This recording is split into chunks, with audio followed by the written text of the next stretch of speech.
Kita berharap acara Recording in kita ini progress. bisa berjalan dan kita bisa mendapatkan manfaat dari seminar yang akan kita laksanakan. Dan sebelum kita akan memulai kegiatan kita pada malam atau sore hari ini, kita akan berdoa bersama-sama yang akan dipimpin oleh Bapak Rio.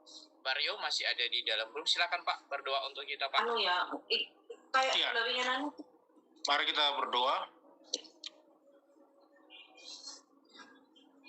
Mari kita berdoa. Kami bersyukur buat kesempatan di malam hari ini Tuhan, karena ada waktu untuk kami belajar bersama-sama, khususnya untuk membuka pemahaman kami bagaimana berkarya melalui tulisan. Oleh karena itu kami mohon kepadamu, berikan hikmat secara khusus, berikan kekuatan hikmat bagi hamba-Mu yang akan menyampaikannya, supaya materi ini bukan hanya sekedar kami mendengarnya, namun juga kami menerapkannya di dalam karya-karya yang Tuhan akan kerjakan dalam hidup kami melalui tulisan. Ini doa kami Tuhan, terpuji nama-Mu, dalam nama Yesus kami berdoa. Amin. Amin. Saya ucapkan selamat malam terkhusus Bapak Direktur Pasca Sarjana Dr. Talizaro Tafnael, Magister Pendidikan Agama Kristen. Selamat malam Bapak. Selamat malam Bapak Sekretaris. Yang kedua, kita juga menyapa Bapak Kaprodi. Bapak Kaprodi Magister Pendidikan Agama Kristen, Dr. Manahan Puji Simanjuntak, Magister Pendidikan Agama Kristen. Apakah sudah gabung di dalam Zoom? Baik, mungkin dalam perjalanan. Dan yang kedua, Bapak Kaprodi, Magister Teologi, Bapak Dr.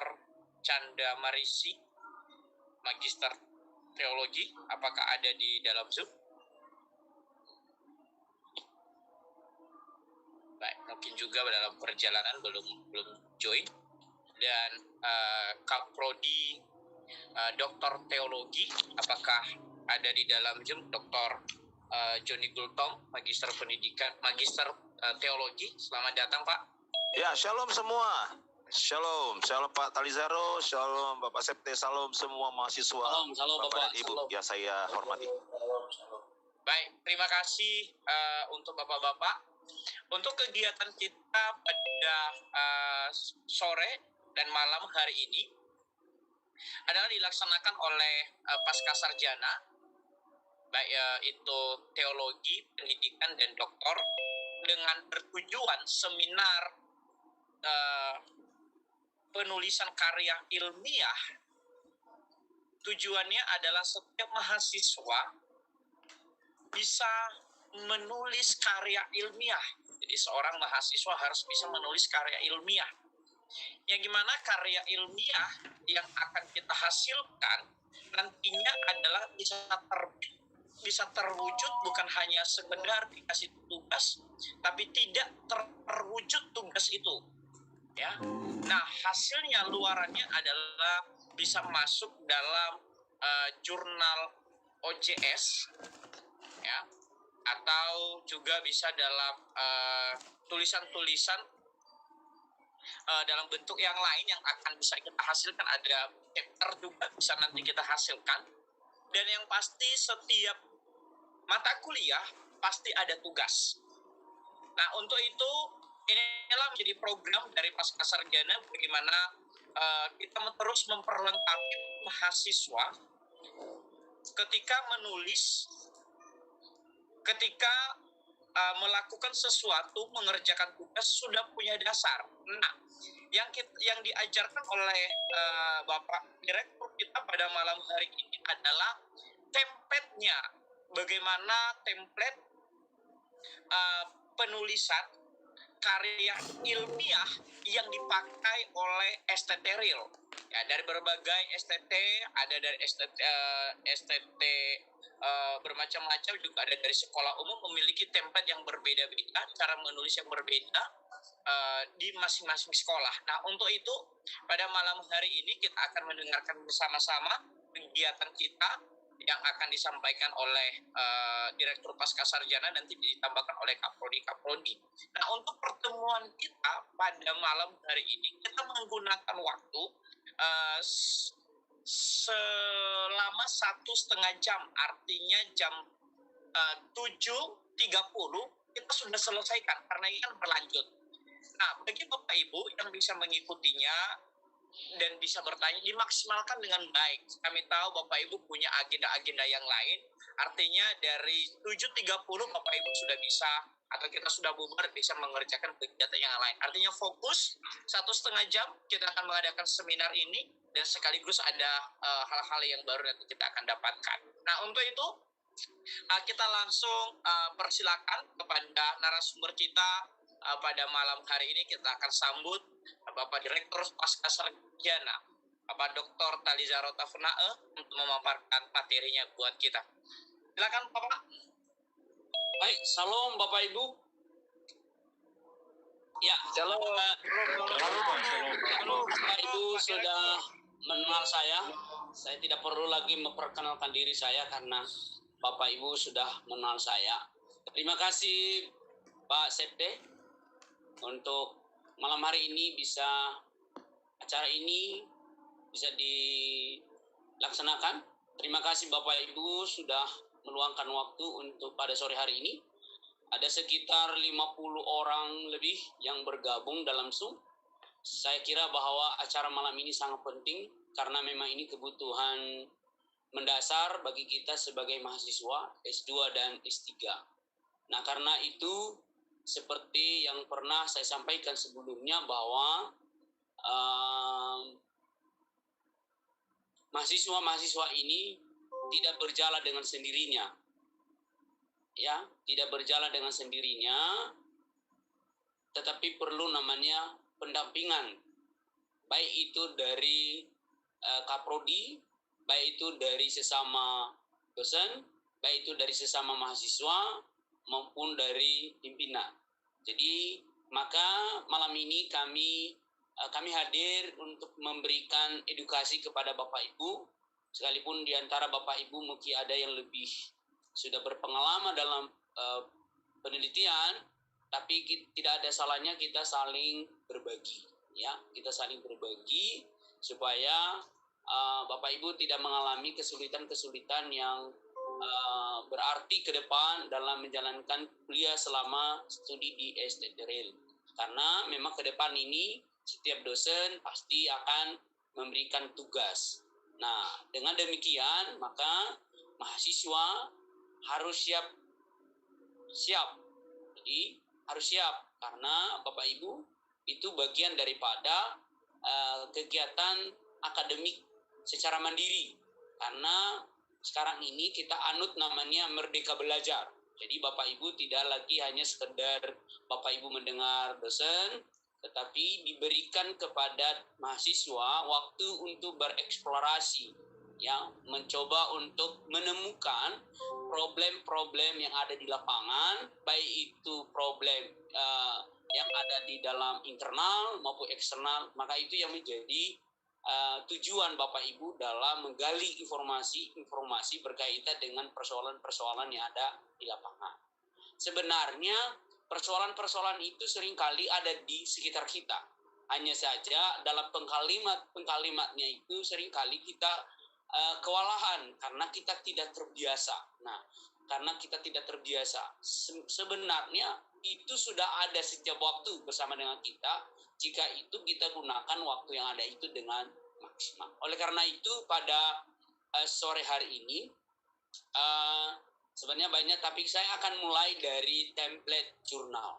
Karena memang template dari jurnal ini sedikit saya bagi pengalaman saya kepada Bapak Ibu.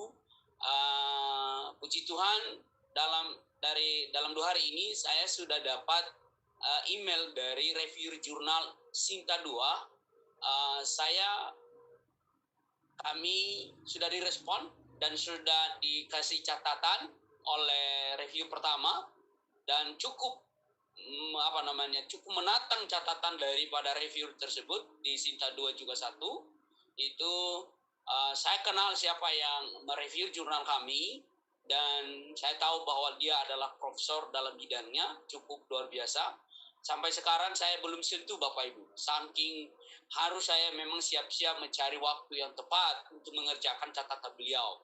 Yang kedua, ada satu lagi Sinta 2, saya sebagai penulis kedua, baru keluar lagi kemarin hasilnya, tapi belum kami kerjakan. Tapi masih mending itu, masih mending catatannya, masih selevel kita lah yang mereview. Itu saya sudah lihat siapa orangnya, jadi saya sudah tebak siapa yang akan yang mereview. Nah, ketika saya memperbandingkan dua artikel ini Bapak Ibu, yang satunya sama-sama Sinta 2, tapi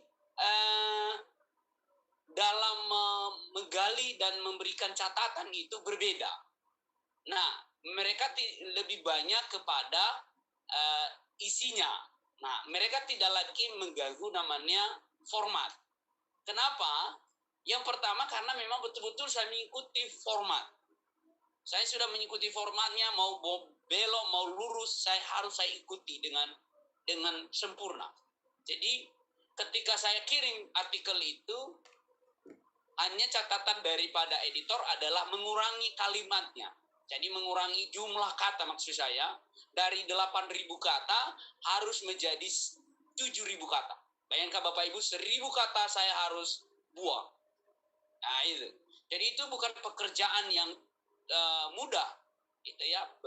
Berhari-hari saya buang karena itu antara tulisan yang sudah saya buat itu, kami buat itu memang cukup dalam juga. Jadi sayang kalau dibuang, maka harus betul di-press. Nah, oleh karena itu kepada Bapak Ibu malam ini sangat penting bagi Bapak Ibu. Sebagai mahasiswa S2 dan S3, maka harus mengenal namanya template. Saya akan mulai dari template SKSIS kita dulu, teologi, di SKSIS teologi Rel Batam, supaya Bapak Ibu punya pengalaman di bagian ini, supaya Bapak Ibu tidak kaku dalam ya. Kalau Bapak Ibu dapat namanya template, tapi sebelum saya masuk ke sini, saya akan keluarkan dulu bagian ini supaya Bapak Ibu punya pengalaman. Nanti saya akan bawa Bapak Ibu. Siap-siap saja saya akan bawa Bapak Ibu kami akan bawa ke Bapak Ibu di dalam penulisan artikel supaya Bapak Ibu punya pemahaman bahwa nanti ada Bapak Dr. Joni juga yang akan membantu. Nanti beliau akan memberikan masukan-masukan buat kita. Tapi saya akan juga mulai dulu dari bagian ini. Jadi Bapak Ibu yang masih dalam tahap belajar dalam menulis artikel. Jadi setiap artikel, Bapak Ibu perhatikan ini namanya Jurnal Teologi, Dunamis namanya ini, Jurnal Teologi dan Pendidikan Agama Kristen. Nah, jurnal ini sudah Sinta 2, jadi ini sudah menjadi salah satu syarat untuk naik lektor kepala. Nah, lektor kepala itu, ini salah satu syarat dia harus memiliki namanya Sinta 2.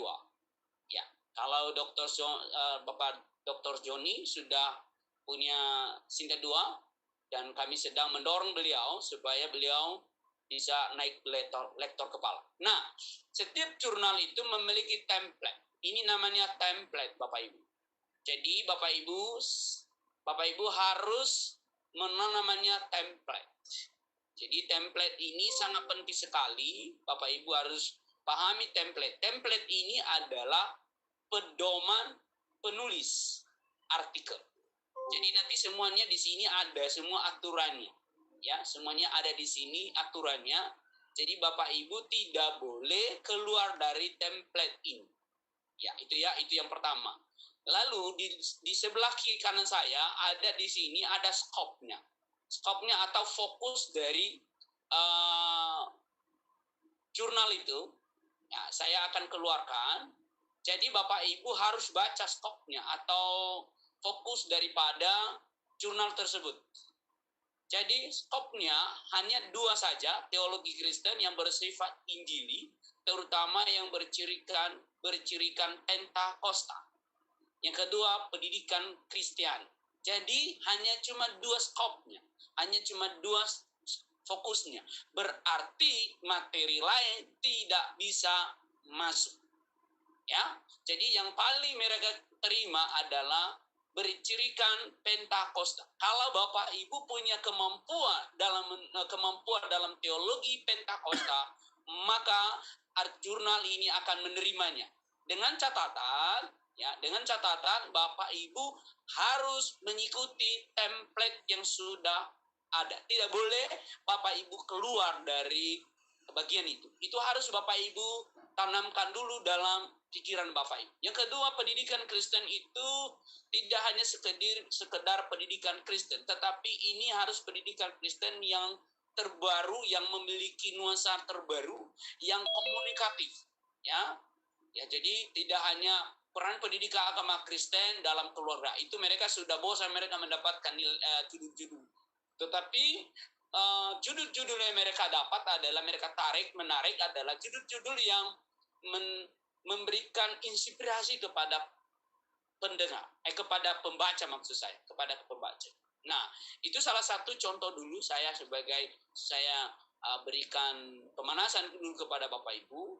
Nanti saya akan bawa lagi ke situ nanti, tapi saya akan mulai dari bagian ini supaya Bapak Ibu sedikit terbuka dulu pikirannya. Yang pertama adalah dalam penulisan artikel jurnal harus Bapak Ibu ikuti. Ini salah satu template. Berarti tidak boleh lebih dari 15 kata. Ya. Jadi tidak lebih dari 15 kata. Ada juga di setiap jurnal itu 12 kata. Ini menjadi pergumulan Bapak Ibu dan saya ketika menulis artikel. Kenapa? Karena sudah dibatasi di sini. Berarti judulnya itu memang spesifik. Tidak boleh bertele-tele, ya, menarik untuk dibaca. Dan ingat Bapak Ibu, judul itu harus menantang para pembaca, para peneliti-peneliti berikutnya. Menarik untuk mereka baca artikel ini. Nah, itu yang pertama yang Bapak Ibu perhatikan, bahwa judul tidak boleh lebih dari 15 kata atau lebih kecil lagi 12 kata. Setelah itu nanti ada namanya abstrak. Nah, kemarin sedikit saya sudah jelaskan abstrak. Abstrak itu 250 kata. Nah, di dalam abstrak, saya akan catat di sini. Di dalam, ini saya catat saja, di dalam abstrak, terdiri beberapa bagian yang sangat penting di situ. Yang pertama adalah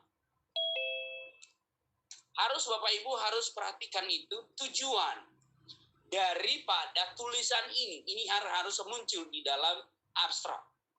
Jadi tujuan itu harus jelas, ya, harus jelas tujuannya. Kenapa tujuan itu harus jelas? Karena tujuan itulah yang akan memberikan daya tarik kepada pembaca. Gitu ya. Yang kedua adalah argumen. Jadi harus ada argumen yang mendasar mengapa tulisan ini diangkat. Tidak boleh panjang. Singkat saja argumen daripada penulis. Argumen ini masuk akal, dapat diterima oleh orang lain. Jadi ketika orang lain membaca, yaitu baik itu editor maupun review, itu dia masuk akal. Oh, ternyata maksudnya seperti ini. Jadi ingat baik-baik, abstrak tidak boleh di copy paste dari pendahuluan. Ya, tidak boleh. Jadi mungkin Bapak Ibu di pendahuluan ini langsung pindahkan di sini, langsung angkat di dalam latar, tidak boleh, ya. Tidak boleh, karena reviewer itu pintar sekali mereka. Sekalipun Bapak Ibu mungkin karena mengkelebui kami sebagai reviewer, lalu Bapak Ibu copy paste dari sini, lalu pindahkan di abstrak. Nggak boleh, kami baca. Kami betul-betul baca betul. Ya, kami betul-betul baca supaya kami cocokkan dulu apakah abstraknya itu jangan-jangan diambil dari pendahuluan. Jadi abstrak itu adalah argumen yang didapat dari isi daripada artikel secara keseluruhan. Nah, argumen itu singkat saja, tidak terlalu panjang-panjang begitu ya, tidak terlalu panjang-panjang seperti itu. Itu yang kedua. Yang ketiga adalah metodenya. Metode apa yang Bapak Ibu pakai? Metode kuantitatif atau kualitatif harus dijelaskan. Ya, jelaskan bahwa metode yang digunakan oleh peneliti menggunakan metode kualitatif, apakah itu deskriptif, apakah itu naratif, apakah itu dan sebagainya. Jadi Bapak Ibu harus jelaskan secara singkat. Setelah itu, ya tadi adalah metode, maka ada hasilnya. Hasil. Jadi hasil itu diambil dari pembahasan. Hasil dan pembahasan. Seperti apa hasil ketika Bapak Ibu angkat judul ini, hasilnya seperti apa? Bisa Bapak jelas uraikan di sini hasilnya setelah menulis ini, hasilnya didapatkan seperti ini. Apakah itu hasilnya deskriptif? Apakah itu hasilnya secara angka? Kalau kuantitatif dibuat di sini. Setelah hasil, maka ada namanya kesimpulan. Kesimpulan dari apakah itu dari abstraknya, tapi kesimpulan yang saya maksud sini adalah kesimpulan secara keseluruhan, tetapi singkat saja. Setelah menemukan tujuannya, argumennya dari ini, lalu ada metodenya, lalu hasilnya, maka Bapak Ibu simpulkan. Dengan demikian, nah itu kan disimpulkan begitu ya kata-katanya. Dengan demikian, bla bla bla bla bla. Sudah. Nah, itu 250 kata. Jadi buatlah abstraknya itu menarik. Semenarik mungkin. Oke. Lalu di jurnal kita teologi ini, karismatika ini, di Egesis ini, kita menganut yang pertama adanya pendahuluan. Jadi berarti Bapak Ibu perhatikan ini. Kalau pendahuluannya tebal, berarti Bapak Ibu harus ikuti. Pendahuluannya tebal, berarti huruf kapital. Bapak Ibu harus ikuti itu. Tidak boleh Bapak Ibu buat pendahuluannya, contohnya tulis begini, ya. Tidak boleh. Bapak Ibu ikuti saja ini, formatnya ini, berarti pendahuluannya harus besar, ya. Setelah itu tulisan ini menggambarkan permasalahan yang terjadi dan dapat dibuktikan secara ilmiah. Jadi Bapak Ibu, sedikit saya memberikan gambaran kepada Bapak Ibu. Kita menulis itu, kita mulai dari asumsi. Nah, itu kan? Selalu kita mulai dari asumsi. Setelah asumsi, selalu kita beropini. Karena kenapa beropini? Karena kita melihat ada masalah di lapangan. Nah, untuk dua kata ini ada asumsi, lalu ada opini. Bagaimana dua-duanya ini menjadi fakta? Nah, itu ya. Ini harus Bapak Ibu harus memahami. Jadi semua tulisan itu dilandaskan daripada asumsi dan opini. Dua hal ini tidak bisa dipisahkan. Pasti kita akan berasumsi. Pasti kita akan beropini. Nah, untuk meyakinkan para pembaca atas asumsi dan opini yang kita buat, maka Bapak Ibu harus memiliki sumbernya. Sumber itu sebagai dasar untuk mendukung apa yang Bapak Ibu asumsikan, untuk memberi bukti Bapak Ibu apa yang Bapak opinikan. Ya kan? Jadi kalau Bapak Ibu tidak bisa meyakinkan pembaca tentang apa yang Bapak Ibu asumsikan dan opinikan, maka itu dianggap adalah cerita. Ini garis bawahi itu Bapak Ibu ya.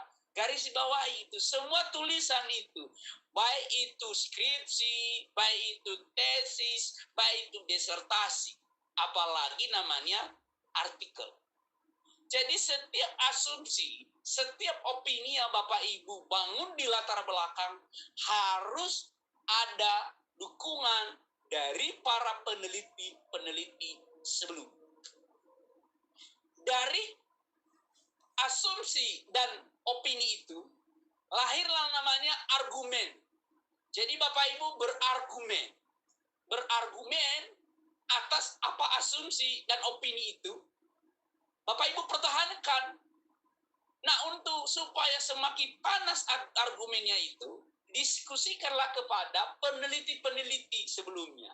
Berdasarkan peneliti contohnya Dr. Joni, mengatakan bahwa misi itu sudah tidak lagi menjadi orientasi dalam pelayanan. Contohnya itu ya. Itu statement. Kenapa? Alasannya menurut Pak Dr. Joni, misi sudah tidak lagi tidak eranya lagi untuk menginjili di dalam daerah, di dalam ruang publik. Karena kita sudah ada di era digital. Tetapi penginjilan bisa berjalan bila itu digunakan namanya teknologi pendekatan teknologi. Jadi tidak perlu lagi namanya bagi traktat contohnya, bagi buku-buku, tetapi bagaimana penginjilan itu dilakukan di virtual contohnya. Tetapi Bapak Ibu kan punya pemahaman sendiri bahwa tidak hanya kita menginjil di apa namanya itu di era di media, tetapi kita kan masih bisa menginjil di masyarakat secara nyata begitu ya, secara nyata, secara langsung begitu. Nah, muncul pertanyaannya, berapa persen, contohnya, berapa persen sih penginjilan di era digital? Udah berapa persen yang sudah berjalan? Berapa persen yang tidak berjalan? Berapa persen yang sudah berjalan? Seperti apa penginjilan di era digital? Apakah penginjilan di ruang virtual itu bisa berjalan dengan baik atau tidak? Nah, kita coba cari sumbernya, diskusinya seperti apa. Maka Bapak Ibu harus mencari sumbernya itu, jangan cari sumber yang dibawa yang tidak memiliki pengalaman dalam penginjilan secara virtual. Coba cari artikel-artikel yang dipublikasikan yang memiliki pengalaman dalam pelayanan ruang publik. Nah, itu ya Bapak Ibu. Nah, ternyata bahwa efektif sekali pelayanan penginjilan di ruang publik itu. Sangat efektif berdasarkan apa yang dilakukan oleh si Anto contohnya. Maaf kalau ada nama si Anto ya. Jadi contohnya ini sangat efektif sekali apa yang dilakukan oleh beliau. Dengan cara pendekatan, baik itu pendekatan virtual, melalui Zoom, melalui media Facebook, WhatsApp, ternyata banyak orang-orang yang mengikuti Tuhan. Tetapi menurut Bapak Ibu, dalam pendapat seperti itu tidak mungkin. Bagaimana mungkin? Nah, apa yang Bapak Ibu diskusikan? Apa yang Bapak Ibu bangun di dalam hal ini? Maka di bagian ini harus jelas ya. Jadi karena ini apa namanya, apakah itu pendekatan metodologisnya, apakah menggunakan hermeneutik, exegesis, maka Bapak Ibu harus tercermin di sini, di bagian ini, di dalam pendahuluan ini. Oke, lalu ada teori. Nah, jadi di jurnal-jurnal lain, kita coba bandingkan di jurnal lain, karena dia pakai teori. Ya, saya bandingkan dengan jurnal lain. Saya akan bandingkan di jurnal lain, apakah mereka menggunakan hal yang sama, tapi ternyata tidak sama kayaknya ya. Nah, ini kita punya yang saya keluarkan dulu yang punya Sinta 2. Dia punya di atas ini penulisan artikel Dunamis, Jurnal Teologi dan Pendidikan Kristiani mulai penerbit Oktober sampai tahun 2022. Oke. Di sini, nah, kalau ini modelnya 2 layar, dua space ya. Kalau tadi hanya 1. Lalu kalau di sini justru di sini dulu metodologi penelitian baru pembahasan. Nah, ini bedanya. Jadi Bapak Ibu jangan bingung di situ ya. Jadi ikuti, amati dulu template-nya. Jadi kalau punya tadi kita punya teologi di exegesis, dia menggunakan ini. Jadi teori dulu Bapak Ibu. Jadi teori dulu, setelah teori dulu baru metode.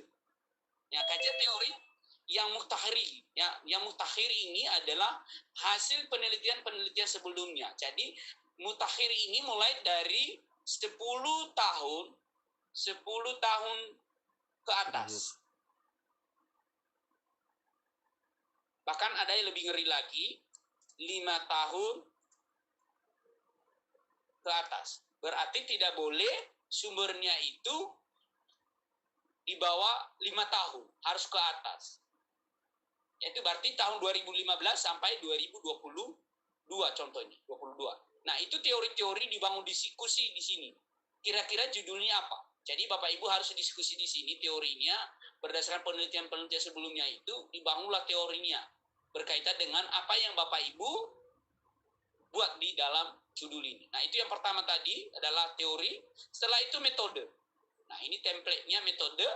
Jadi Bapak Ibu jelaskan metode apa yang Bapak Ibu lakukan di sini. Nah, kemarin kalau di template penelitian seminar konsentrasi kita, biasanya ada di sini pendahuluan, ada rumusan masalahnya, ada tujuannya, ya berbeda-beda. Kenapa? Biasanya tujuan itu dan rumusan masalah itu dimasukkan di bagian ini Bapak Ibu. Di bagian ini. Jadi ada rumusan di sini, rumusan dan tujuan penelitian. Jadi di bagian ini sudah ada mewakili di sini, dimasukkan di dalam teks saja. Jadi berbeda dengan template penelitian kita punya seminar konsentrasi. Saya keluarkan lagi juga nanti itu supaya Bapak Ibu betul-betul. Tapi ini saya keluarkan dulu tentang penulisan artikel supaya Bapak Ibu bisa memahami. Jadi setelah itu ada hasil dan pembahasannya. Nah, bagian ini menjelaskan tujuan tulisannya, artikel tersebut. Setiap judul di bagian harus ditulis tebal dan sub bagian harus ditulis miring dan tebal. Harus Bapak Ibu ikuti itu. Saya coba keluarkan dulu ini. Satu saja saya ambil contoh ya. Contoh dari jurnal tersebut supaya kita lihat jurnal ini.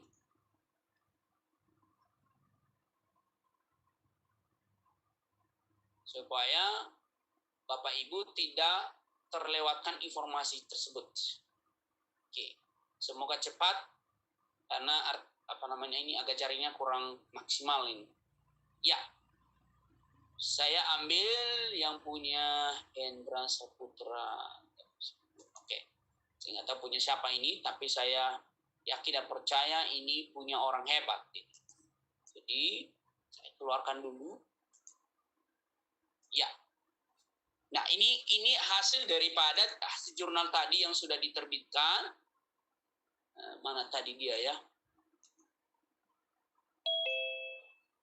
Aduh, mana dia tadi? Sorry ya, tak.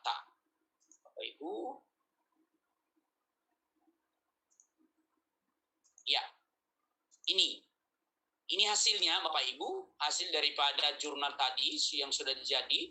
Ini terlalu kecil ya, bentar ya Bapak Ibu, saya besari dulu sedikit. Terlalu kecil. Oke. Ya, jadi hasilnya begini Bapak Ibu. Jadi seperti tadi mereka ikuti pendahuluan, lalu ini hasilnya. Jadi hasilnya seperti ini, ada metode, ada landasan teori, ya, landasan teori. Setelah itu hasil dan pembahasan, ya. Deskripsi data primernya seperti ini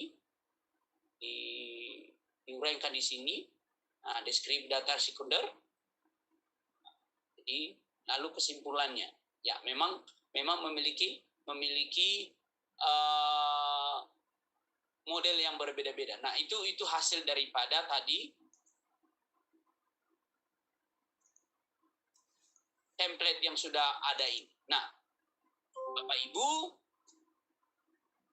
kalau ada gambar atau kotak yang Bapak Ibu buat, ikuti template seperti ini Bapak Ibu.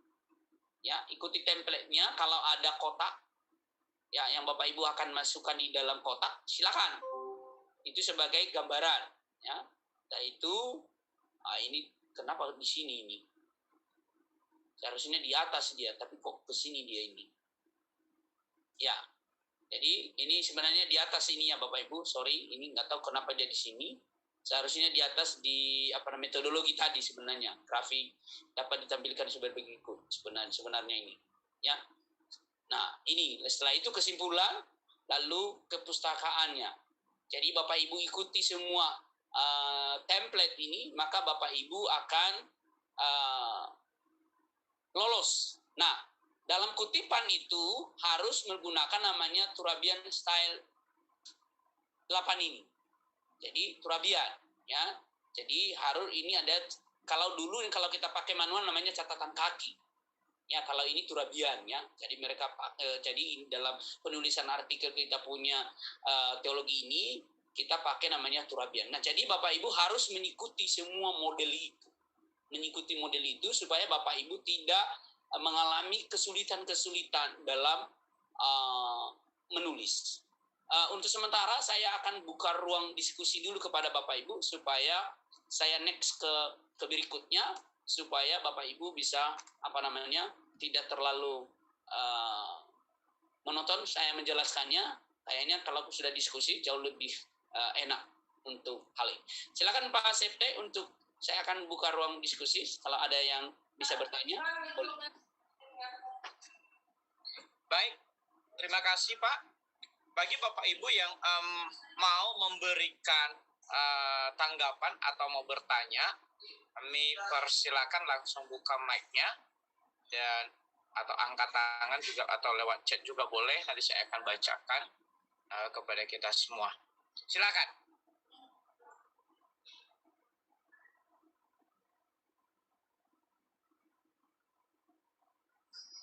Dan Pak Davi sudah angkat tangan. Ya. Pak Talizaro, saya sampai sekarang masih belum bisa mengerti ini tentang template dari ini. Kan saya mau masuk seminar penelitian 1. Nah, yang saya kira selama ini kalau seminar konsentrasi itu dari bab 1 sampai hanya di bab 3. Apakah ini semuanya sampai juga dengan hasil dan kesimpulan? Itu satu. Yang kedua, saya masih belum paham Pak masalah metodologi penelitian, karena saya pikir kalau kualitatif hanya berdasarkan literatur saja, bukan ada semacam pengumpulan data-data. Nah ini gimana Pak? Mohon penjelasannya Pak, supaya saya juga nanti bisa lebih cepat juga dalam hal ini penulisan di seminar penelitian 1 saya. Baik, terima kasih Pak David pertanyaannya, karena ini template yang Bapak tanya adalah template seminar 1 atau seminar 2 dan 3. Jadi template kita ini ada ini Bapak Ibu, template seminar ilmiah Sekolah Tinggi Teologi Rel Batang. Jadi tadi dari sana sudah dijelaskan, sama dengan modelnya juga, hanya saja ada beberapa yang berbeda. Yang pertama itu ikuti Bapak Ibu ini ya, itu ya. Lalu setelah bab 1, bab 2, setelah bab 1, lalu ada bab pendahuluan. Setelah itu Bapak Ibu harus buat namanya latar belakang masalah. Jadi Bapak Ibu harus ikuti itu. Setelah itu sama dengan apa yang saya jelaskan tadi, apa yang menjadi persoalan di sini, di bagian ini. Ya, apa yang menjadi persoalan di dalam latar belakang yang berkaitan dengan judul di sini. Jadi Bapak Ibu, kalau saya boleh katakan, judul ini adalah penuh dengan pertanyaan dan penuh dengan permasalahan. Bapak Ibu tidak boleh menulis tanpa ada masalah. Dan Bapak Ibu jangan mengadakan masalah kalau tidak ada masalah. Nah, ini yang menjadi permasalahan mahasiswa selama ini. Tidak ada masalah, diada-adakan ada masalah. di karang-karang lah, atau itu yang saya bilang tadi. Memang semuanya kita awali dengan asumsi dan opini, tetapi usahakan asumsi dan opini kita itu bisa dipertanggungjawabkan dan bisa juga didukung dengan karya-karya lain. Maka itulah yang saya bilang tadi, jangan tidak ada masalah, lalu kita adakan ada masalah, kita karang-karang dan sebagainya. Ini adalah karya ilmiah yang harus ada bukti-bukti realnya. Apakah itu bukti real, itu data empiris, ya. Kemarin lalu saya mengajar mahasiswa S1 itu saya mengajar juga hal yang sama dengan memberikan saya coba memberikan porsi tinggi kepada mereka supaya mereka walaupun mereka S1 tapi saya memberikan porsi. Jangan sampai asumsi-asumsi yang dibangun itu masih perlu dipertanyakan. Apakah iya begitu? Nah, ya kan? Nah, usahakan tidak lagi ditanyakan oleh para pembaca. Nah, itu usahakan begitu. Kenapa? Saya pernah tekankan kepada mahasiswa, jangan sekali-sekali berikan ruang kepada siapapun dalam tulisan. Kalau bisa dia sudah tidak lagi komen terhadap tulisan itu. Jangan memunculkan pertanyaan kepada pembaca. Jangan memunculkan pertanyaan kepada reviewer contohnya. Ini ada apa maksudnya ini? Kalimat demi kalimat yang masih ada anak kalimat, ada bapak kalimat, ada nenek kalimat. Yang diusahakan itu kalimatnya itu sesuai dengan ejaan yang sempurna. Kalau itu bahasa kita, bahasa lisan, usahakan dia itu bahasa tulisan supaya orang mengerti. Nah itu. Jadi usahakan Bapak David di sini tadi sudah saya jelaskan berulang-ulang di sini. Usahakan ini memang ada argumen-argumen yang baru yang harus Bapak bangun di sini.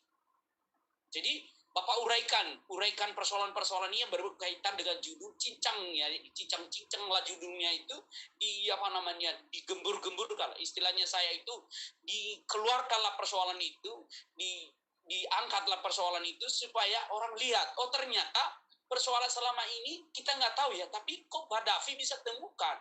Ya kenapa Pak Davi bisa temukan? Karena hari-harinya Pak Davi itu selalu ada di situ. Selalu bertemu dengan jemaat, selalu bertemu dengan mahasiswa, selama bertemu dengan orang-orang masyarakat di situ, selalu bertemu dengan orang-orang yang mengalami masalah itu, bahkan diskusi, bahkan makan dengan mereka. Jadi Bapak Davi bisa hidup dengan tulisan itu, tidak hanya hidup dengan secara fisik, tetapi hidup dengan mereka. Apa cerita mereka begitu? Jadi apa cerita mereka? Jadi Bapak Ibu menarasikannya di dalam tulisan yang penuh dengan argumen-argumen yang selama ini, contohnya anak-anak pedalaman yang selama ini diabaikan. Ternyata anak-anak pedalaman itu punya keunikan dalam hal kehidupan sosial yang tidak pernah dilihat oleh masyarakat pada umumnya. Apa itu? Ya Bapak Ibu keluarkan, kasih kepada publik.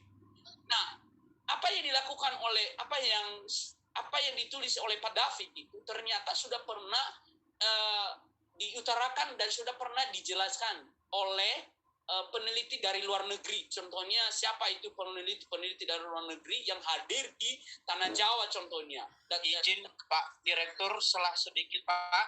Ya, yang ditanya Pak David tadi berkaitan dengan seminar penelitian, apakah seminar penelitian itu hanya sampai bab 3 atau sampai bab berapa Pak? Oke, baik. Ya, kalau seminar penelitian itu, karena kita hanya 20 halaman sampai 30 halaman, itu bab 1, bab 2, bab 3, sampai bab 5. Karena ada kesimpulannya. Itu harus ada kesimpulannya. Jadi bab 1 bicara tentang pokok persoalan, bab 2 adalah bicara tentang teori yang dibangun oleh mahasiswa, bab 3 adalah metodologi yang harus dilakukan, lalu bab 4 adalah hasil yang harus dimunculkan, yang akan dipresentasikan kepada kita. Hasilnya, jadi teorinya sudah ada, lalu hasilnya seperti ini. Nah, teori hasilnya ini bagaimana caranya Bapak David mendapatkannya sehingga hasilnya seperti ini. Harus itu nampak dalam tulisan. Tidak boleh hanya lisan. Biasanya pada umumnya mahasiswa itu dia ceritakan, mahasiswa menceritakan tetapi tidak ada dalam tulisan. Bapak Ibu ceritakan apa yang ada dalam tulisan. Jangan ceritakan di luar daripada tulisan. Kenapa? Karena para pembaca atau para dosen atau para penguji sudah baca. Kalau Bapak Ibu menjelaskan di luar daripada tulisan, itu adalah sudah memberikan ruang kepada pembaca atau kepada penguji untuk bertanya. Bahkan menyerang. Ya kan, biasanya ada dosen menyerang kita kan. Jadi usahakan di hasil itu betul-betul berurutan itu. Bagaimana cara sehingga hasil itu muncul itu. Ada seperti ini saya lakukan, langkah-langkahnya seperti ini, sehingga hasilnya seperti ini. Apakah diterima atau tidak itu no problem. Yang penting hasil itu muncul dulu. Bisa dipertanggungjawabkan oleh para peneliti. Jadi seperti itu Pak. Jadi setelah itu latar belakang ada rumusan masalah, beda dengan tadi template jurnal, ya. Lalu setelah itu ada tujuan. Tujuan ini bisa 2, bisa 1. Bergantung dengan rumusan masalah. Kalau rumusan masalahnya 1, maka tujuannya juga 1. Gitu ya. Kalau tujuannya 1, usahakan manfaatnya juga 1 saja. Kalau rumusan masalahnya 1, maka hasilnya 1 saja. Jangan 2. Kalau hasilnya rumusan masalahnya 1, maka kesimpulannya 1 saja. Jangan buat 2. Itu nanti namanya gua ruang kepada para penguji untuk bertanya. Dari mana hasil keduanya? Padahal rumusan masalah hanya cuma 1. Nah itu. Jadi itu usahakan Bapak Ibu harus terkoneksi.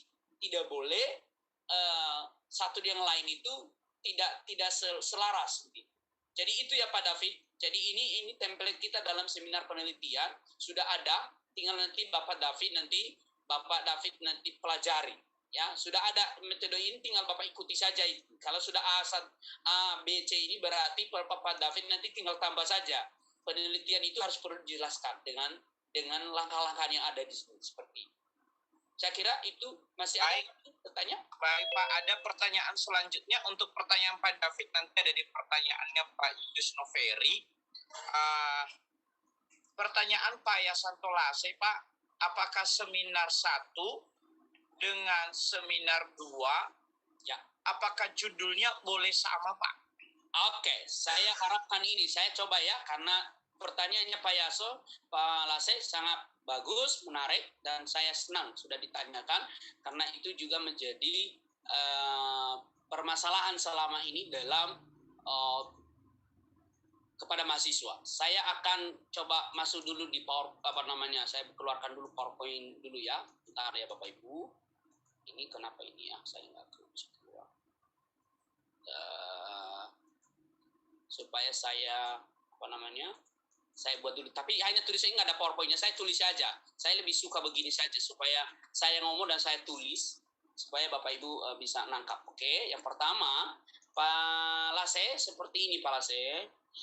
Jadi hati-hati, bagus pertanyaannya. Kalau Bapak Ibu baca satu variabel, jadi kalau biasanya itu kan mahasiswa S2 itu ada 3 variabel. Lalu S3 itu ada 4 variabel. Tidak selalu 4 variabel juga sih. Ya, tidak selalu. Selagi Bapak Ibu mempertanggungjawabkan apakah 1 variabel, apakah 2 variabel, 3 variabel. Tapi selalu ke kita itu 3 variabel atau 4 variabel. Tapi S2 itu 4 variabel kalau dia kuantitatif. Saya menyampaikan kepada Bapak Ibu ya. Jadi X itu bisa itu variabel. Variabel itu variabel bebas. Variabel bebas itu yang pertama contohnya judul X1. X. Ya, X. Jadi X ini Bapak Ibu contohnya membahas satu saja. Satu dulu membahas membahas tentang pendidikan. Pendidikan dalam keluarga, bla bla bla begitu ya. Ini adalah X1. Variabel pertama contohnya. Nah, variabel pertama. Jadi variabel pertama ini Bapak Ibu bahas di seminar pertama. Ya kan? Jadi ini variabel pertama Bapak bahas tentang pendidikan dalam keluarga yang yang apa namanya, yang harmonis contohnya ya, keluarga yang harmonis. Dari pandangan ya, keluarga yang harmonis berdasarkan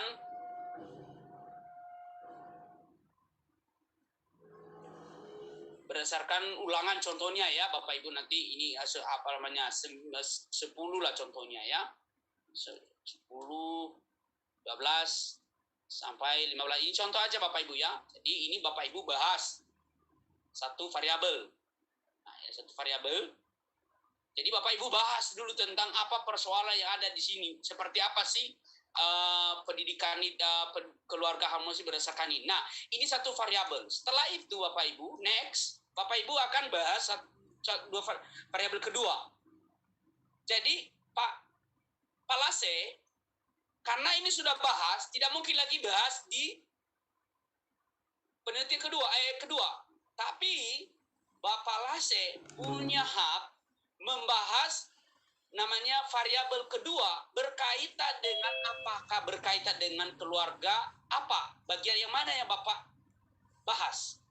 Karena sudah bahas tentang harmonis, maka Bapak Lase cari bagian lain yang berkaitan dengan keluarga. Jangan sama. Itu namanya mengulang itu. Jadi boleh sama dalam arti tapi berbeda maksud. Ya, tidak boleh lagi Bapak Ibu pindahkan ini, masukkan di pembahasan yang kedua. Tapi saya sarankan itu cari yang lain. Contohnya pendidikan dalam keluarga yang harmonis. Nah, Bapak Ibu mungkin bahas tentang contohnya apa? Peran gereja dalam membentuk keluarga, bla bla bla. Nah, ini berarti antara pertama dan kedua itu berkaitan. Itu ya, ada berkaitan, gitu ya. Berkaitan di dalam dua ini. Nah, kan dua ini, perhatikan Bapak Ibu ya, ini gambar saja sedikit saya kasih gambaran. Dua sudah dipresentasikan. Kan bahan ini sudah ada ya Bapak Ibu, sudah ada. Dan ini bahan ini bisa dipakai. Tinggal satu variabel lagi. Contohnya Bapak Ibu, apakah itu Y atau X3 saya tidak tahu yang Bapak Ibu akan lakukan. Saya akan tawarkan, contohnya ini dua, digabungkan saja ini, nanti digabungkan bagian ini, ya, digabungkan judul ini contohnya, jadikan sebagai judul proposal tesis. Ya, contohnya kajian pendidikan keluarga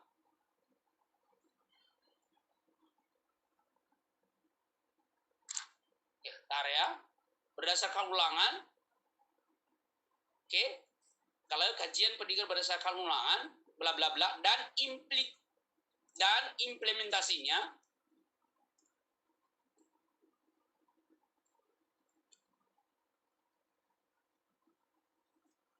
dalam membentuk keluarga yang harmonis. Jadi Bapak Ibu sudah jadilah judul proposal contohnya. Proposal tesis. Jadi tujuan daripada seminar itu adalah untuk mengantar Bapak Ibu kepada nanti ketika menulis proposal tesis. Jadi usahakan seminar-seminar itu adalah gambaran daripada tesis yang Bapak Ibu akan tulis ke depan. Sehingga bahan-bahan yang ada di sini tidak terbuang begitu saja. Tetapi itu sudah terakomodir nanti pada proposal. Sehingga Bapak Ibu tidak ngos-ngos lagi mencari bahannya lagi, mencari ini lagi. Sudah ada bahannya Bapak Ibu di sini. Jadi tanpa Bapak Ibu sadari, contohnya ini tadi adalah kajian pendidikan keluarga berdasarkan ulangan ini dan implementasinya dalam membentuk keluarga yang harmonis. Nah, begitu. Silakan, ada lagi yang bertanya? Baik, Pak. Bagaimana Pak Yasanto? Sudah oke melanjutkan dengan pertanyaan Pak Yusnoveri? Baik, salam Pak Direktur dan Pak Sekretaris Pasca Sarjana dan para hamba Tuhan yang diberkati Tuhan pada sore ini. Senang sekali yang disampaikan oleh Pak Direktur, pertanyaan saya mungkin sudah terjawab, hanya kalau sampai variabel tidak agak sulit, misalnya saya boleh sambungkan dengan seminar yang sudah lewat, karena ini bicara dengan bahasa, Ya. Bagaimana nanti saya jadikan dia sebagai tesis gitu ya. Ya. Mungkin saya tidak akan angkat seminar pertama saya, tetapi saya akan bagian lain seperti yang Pak dosen sampaikan. Ya. Tetapi pasti dia tidak terlalu jauh Pak, karena topiknya bahasa. Tentunya itu sangat dekat sekali, hanya mungkin bagian-bagian yang belum saya jelaskan di seminar pertama, mungkin itu nanti yang lebih saya tekankan gitu loh. Baik, jadi saya jawab pertanyaannya Pak Lase. Untuk menjawab itu berarti jangan dipaksa judul, tapi nanti bisa masuk di bagian sub-sub di dalam tesis. Kenapa? Supaya tidak terbuang bahan-bahan yang ada itu, Pak. Jadi itulah sebenarnya tujuan daripada penelitian ini, baik S2 maupun S3 sebenarnya. Kenapa kita membuat 3 kepada S3 itu? Supaya seminar pertama itu sudah gambaran dari disertasi, yang kedua itu mempertajam, yang ketiga itu sudah menghasilkan proposal daripada disertasi. Nah, maka perlu di sini adalah pendampingan dari siapa itu? Dari dosen-dosen memang. Jadi para mahasiswa itu bisa mengkonsultasi kepada para dosen. Apakah ada dosen PA Bapak Ibu, konsultasi kepada mereka kalau ada waktu untuk diskusi kepada mereka berkaitan dengan judul Bapak Ibu. Jadi kalau Pak Santolasnya di kasusnya tidak bisa dipaksa di judul karena itu berkaitan dengan bahasa, maka dimasukkan di dalam sub. Mungkin dimasukkan di bawah, jangan dibuang dulu. Maka Bapak Ibu jangan dulu ngapa-ngapain dulu itu setiap seminar yang sudah Bapak Ibu presentasikan ke publik di dalam tugas. Ya Bapak Ibu masih ada waktu untuk merenungkan kira-kira apa yang bisa saya lakukan, sambungkan penelitian saya. Ya, itu jawaban dari saya Pak Lase. Baik, Pak Direktur. Saya malah ada pertanyaan lagi Pak dari Pak Yusnoveri, mahasiswa S3. Ya, Pak, mohon penjelasan jika metodologi kuantitatif, maka jenisnya apa saja, dan metode kuantitatif, maksudnya kualitatif kali ya, jenis metode kualitatif dan kuantitatif jenisnya apa saja. Ya, baru ini nyambung dengan pertanyaan Pak Rio Pardede. Jadi, apakah metode penelitian yang digunakan dalam seminar penelitian ilmiah nantinya bisa berbeda dengan metode penelitian disertasi? Jadi, bagaimana Pak? Apakah seperti apakah metode penelitian kuantitatif dan kualitatif? Baru, apakah sama apakah boleh berbeda di seminar yang pakai contohnya kualitatif, sementara dia nanti disertasi dia pakai kuantitatif? Bagaimana? Oke. Mumpung saya ingat tadi yang pertanyaan yang terakhir itu kembali kepada mahasiswa, dan itu tidak ada aturan bahwa kalau sudah penelitian kualitatif pertama maka disertasinya harus kualitatif. Tidak, karena itu yang mengerjakan bukan dosen ya, tapi yang mengerjakan itu adalah mahasiswa, karena mahasiswa yang tahu lapangannya. Jadi kalau memang itu judulnya itu dijadikan sebagai kualitatif, silakan. Atau judulnya itu dijadikan sebagai kuantitatif, silakan. Karena kenapa? Bisa berubah dalam perjalanannya karena berkaitan dengan problem-problem yang ada di lapangan. Bisa. Mungkin seminar penelitian Pak Yusnoveri itu pertama kualitatif, yang kedua kualitatif lagi. Tapi ternyata dalam perjalanannya ketika dilihat lagi, dikembangkan lagi, direnungkan lagi, didoakan lagi, ternyata yang muncul adalah kuantitatif. Tidak apa-apa, kan tinggal hanya diubah lagi bahasanya. Yang penting, ingat baik-baik ini kasus ini. Judulnya kuantitatif, tapi pengerjaannya adalah kualitatif. Ini keliru ini. Jadi pastikan dulu apakah judul saya ini nuansanya kuantitatif atau kualitatif.